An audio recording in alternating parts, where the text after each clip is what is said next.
Diwang ang mga kontra sa tinaguriang pambansang photobomber o ang condominium building na Torre de Manila dahil sa TRO o Temporary Restraining Order mula sa Supreme Court para itigil ang construction nito.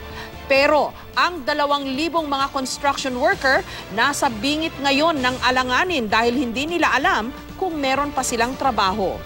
Matinding paninimbang ang kailangang gawin ng korte sa mga susunod na araw.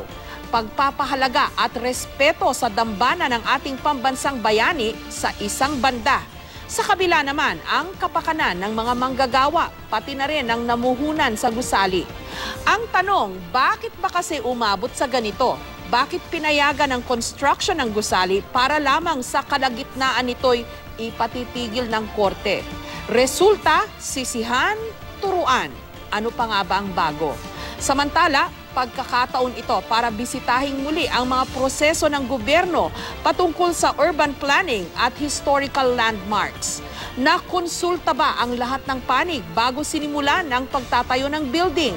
Nasunod ba ang tamang proseso? Para sana walang malaking gusot ngayon.